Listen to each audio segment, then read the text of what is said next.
제22대 국회의원 세종시 후보님을 모시고 지역 발전 비전 공약과 또 들어보는 자리로 지역 언론인 여러분들과 함께 자리를 만들었습니다.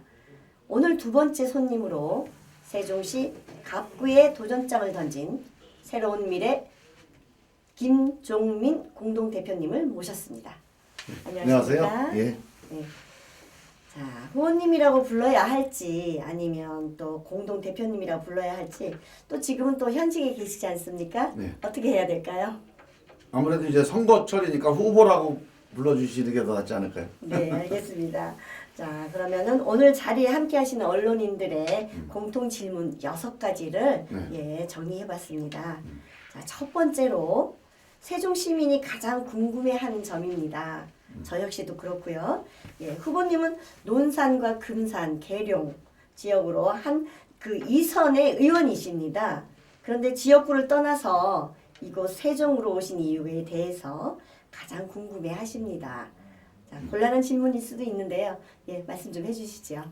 저희가 이제 민주당을 나와서 새로운 미래라는 당을 만들었잖아요. 네. 사실은 이제 민주당의 어떤 그 민주주의적인 전통 또 진보 개혁 이런 걸 좀 더 발전시켜보고 또 많은 국민들에게 더 확대시켜보자 이런 취지에서 좀 약간은 좀 같이 가는 면도 있지만 좀 차별화되는 이런 목표를 가지고 이제 시작을 했는데 제가 이제 당 대표를 맡았어요. 예. 당 대표를 맡아서 이 새로운 미래가 아직 소수당이니까 국민들한테 우리 새로운 미래가 뭐를 이제 지향한다. 이거를 가장 잘 알릴 수 있는 방법이 뭘까? 그러면 뭐 제가 예를 들어서 뭐 비례대표 나갈 수도 있고 아니면 종로에 출마할 수도 있고 아니면 뭐 지역구에 출마하는 게 더 잘 알린다 그러면 뭐 내 지역에 있는 출마할 수도 있는데 가만히 생각해 보니까 충청권을 대표해서 제가 충청권에 있는 많은 분들에게 여기에서 뭔가 대한민국의 미래를 향해서 좀 우리 충청도민들께서 함께 좀 힘을 모아달라 이런 호소를 좀 드리고 싶은 거예요. 그러니까 이 충청권을 가장 상징하는 대표 도시가 어디냐? 봤더니 이게 대전이나 천안이나 청주가 아니고 세종이에요. 네. 그래서 세종에서 우리 충청권 전체를 향해서 우리 새로운 미래에 대해서 한번 말씀을 드리고 호소를 드리는 게 좋겠다. 이런 우리 새로운 미래 신당의 그런 그 정치 방향 차원에서 선택을 하게 됐습니다. 네. 자, 그럼 두 번째 질문입니다.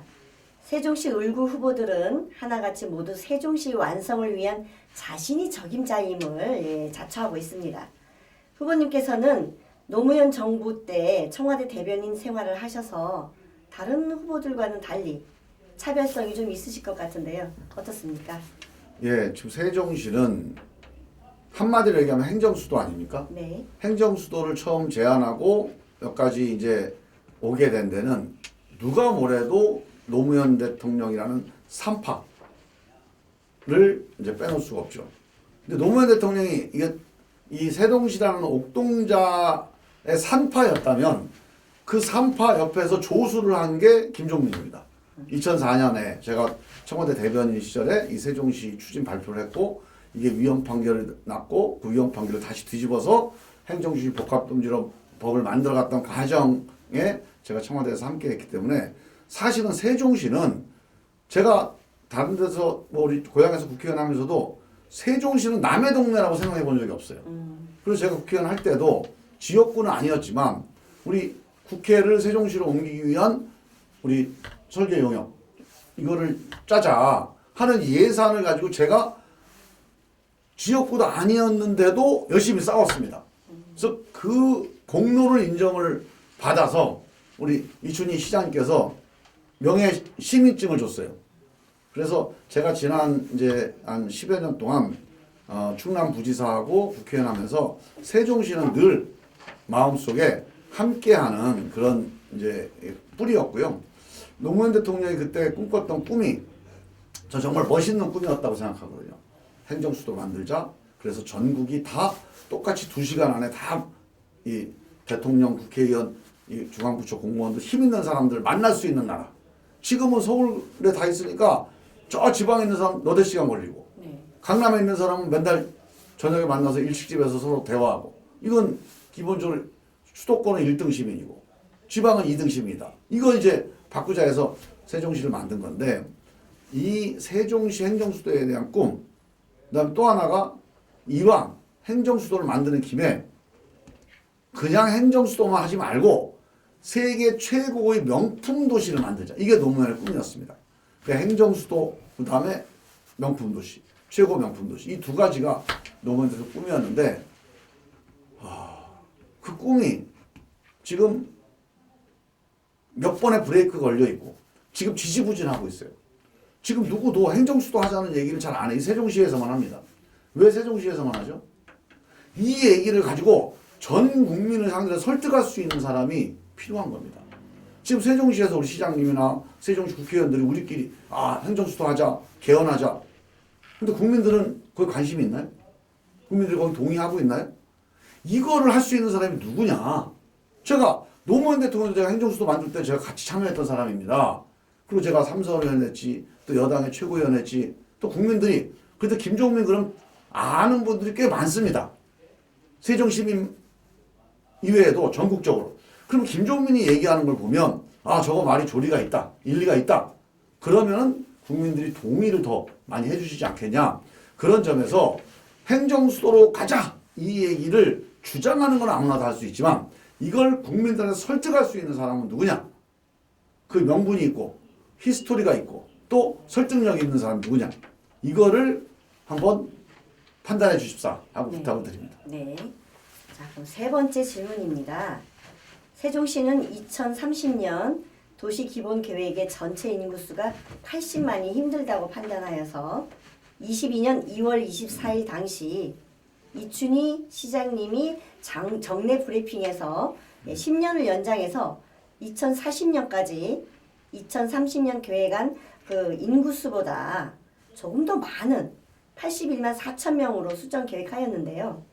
후보님께서는 100만 세종 로드맵을 골자로 선거 아이콘을 잡으셨는데 10년 연장도 아니고 34년까지 어떠한 방법으로 100만 그 세종 건설을 하시겠다는 말씀이신지 말씀 좀 해주시죠. 지금 이제 2030년까지 80만 계획의 기본적인 골조가 어떻게 되어 있냐면 행정 수도가 아니에요, 사실상.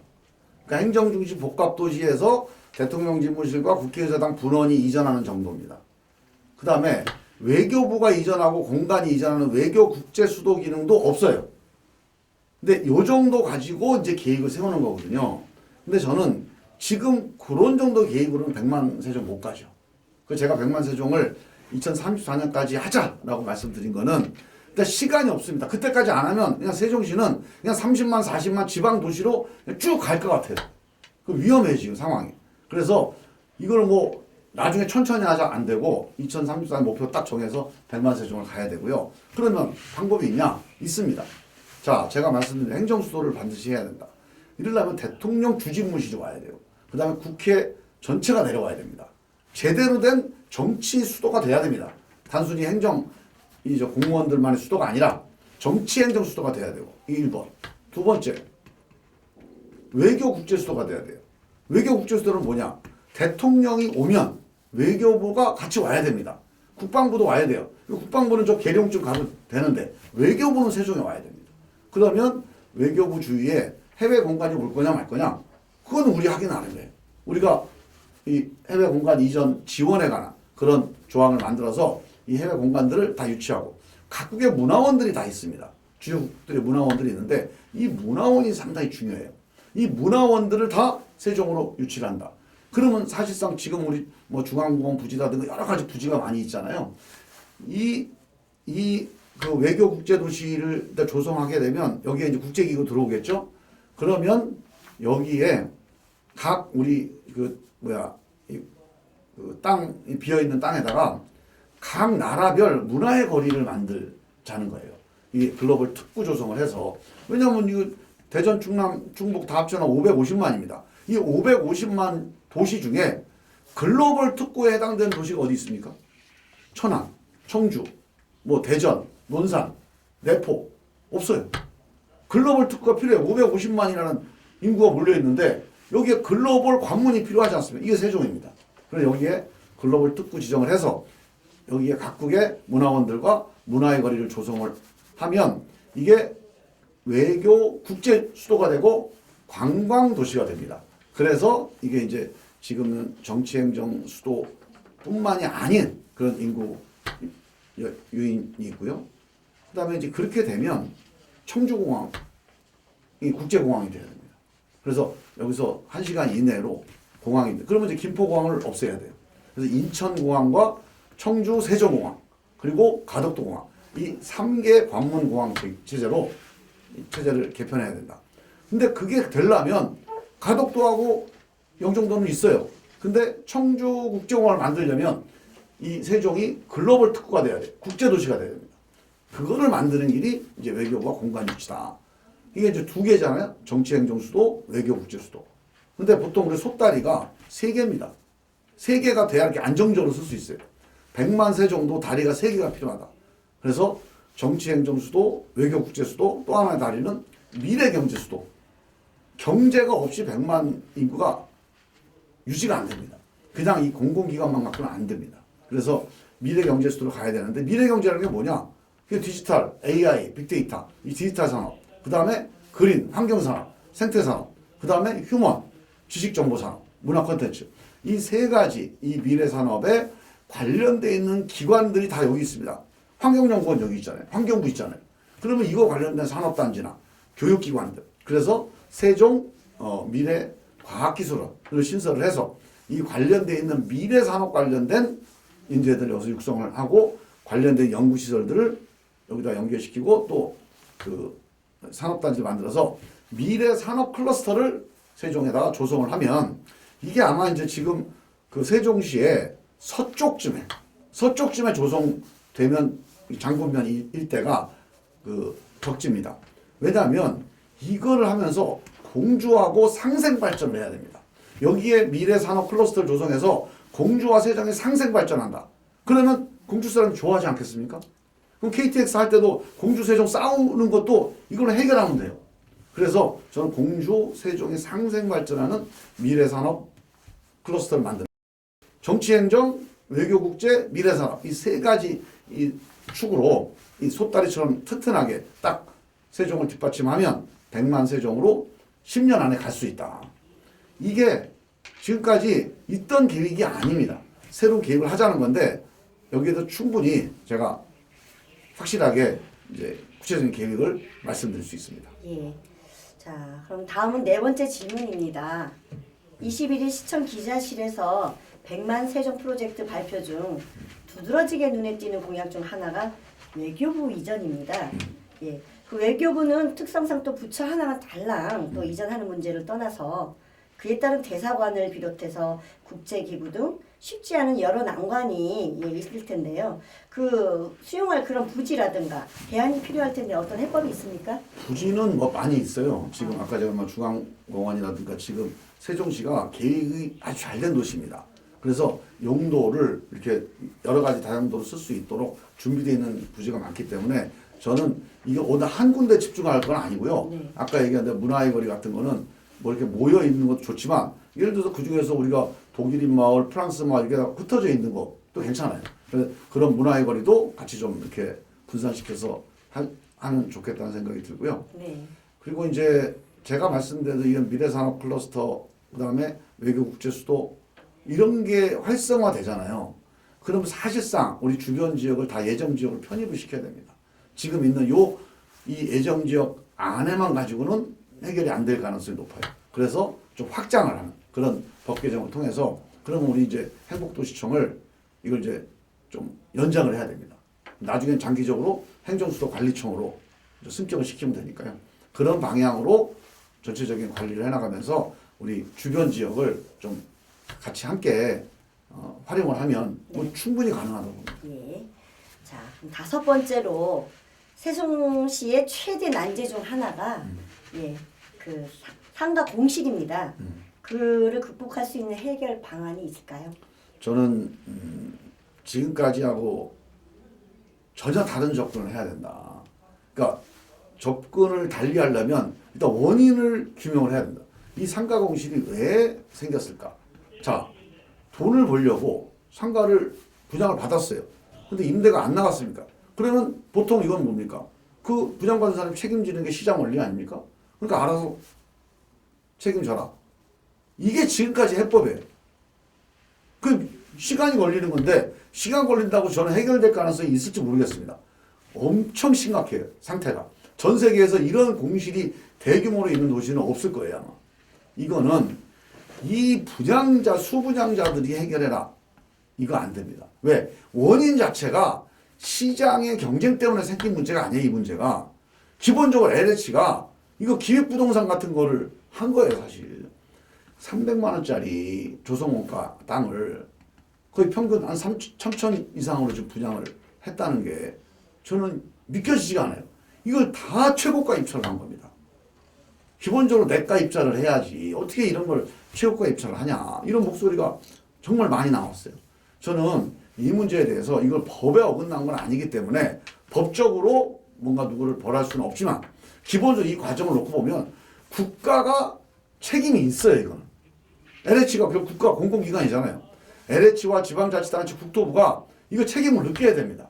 그래서 이 문제 해결도 그냥 시장이 알아서 해라가 아니고 LH하고 세종시하고 그리고 우리 국토부하고 그리고 우리 세종시 여기 상가 혹은 상인연합회 혹은 시민들 함께 공동으로 민관이 주체가 된 그런 세종 상가 활성화 비상대책기구를 반드시 만들어야 됩니다. 네. 여기에서 자 해결할 수 있는 방법이 여러 가지죠. 오피스텔을 개조하는 문제, 그다음에 뭐 스마트팜을 유치하는 문제, 또 그다음에 벤처기업을 유치하는 문제 이런 문제들을 여기에서 해결해야 되고 돈이 있어야 되잖아요. 그래서 돈을 조성해야 된다. 어떻게 조성하냐? 지금 LH가요 이거 가지고 개발 이익을 많이 얻었을 천문학적인 돈을 벌었어요.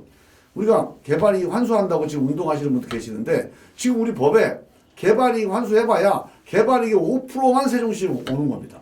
그럼 만약에 개발이익이 1조다. 그럼 뭐 500억 오는 거예요. 이거 의미가 뭐 불필요한 건 아니지만 이거 갖고 안 돼요. 나머지 뭐 만약에 10조 얻었다. 그럼 9조를 LH가 가져가는 거예요. 그럼 이런 게 과연 정상이냐. 너무 이익이 많이 났다. 이 이익을 국가가 어떻게 시민들 상대로 해서 그러고 나서 이렇게 그냥 대규모 공실 사태를 방치하고 있냐. 사회적 책임 차원에서 LH가 자기가 지금 버는 돈의 최소한 10% 이상은 여기 공실, 상가 공실 활성화 기금에 출자를 해야 됩니다. 이건 세금이 아니고 출자예요. 그래서 이거 해서 나중에 돈 벌면 돌려주면 되니까. 그러면 LH가 자기 그 개발이익의 한 10% 정도를 사회적 책임 차원의 출자하도록 만든다. 제가 국회에서 이거 조사를 하자고 제안했어요. 국회에서 원인을 규명하고 대책을 논의하고 이런 국회 논의가 진행이 되면 저는 LH가 이런 사회적 책임을 지는 것도 자연스럽게 국회에서 논의를 모아서 가능할 거라. 그냥 세종시에서 자꾸 주장하면 LH가 말 안 들을 겁니다. 그래서 그냥 국회조사위원회를 만들어서 원인 규명과 대책을 마련을 하고 이런 정도 문제는 국회가 나서야 돼요. 거제도의 대우조선이 이제 망하게 생겼어요. 대우조선 망하면 그 거제도에 있는 한 뭐 7, 8만의 그 주민들이 완전히 지역 경제가 무너집니다. 그래서 우리가 공적 자금을 투입했는데 이게 얼마인지 아세요? 15조를 투입했어요, 지금까지. 아니, 거기에 대우조선 하나 망가져도 15조를 국가가 투입해서 이거를 떠받치고 있는데 지금 얼마가 될지도 모르는 이 도시 전체가 완전히 지금 이 어둠의 도시가 되어가고 있는 이 상가 공시 사태를 해결하는데 왜 국가가, 왜 시가 책임지고 나서지 않냐 이거죠. 이거 나서야 돼요, 이거는. 저는 이대로 방치하면 세종시는 그냥 깨진 유리창의 도시가 됩니다. 유리창 하나 깨지면요, 그 다음에 또 옆에 유리창 누가 또 깹니다. 돌 던져서. 그럼 건물 전체가 망가져요.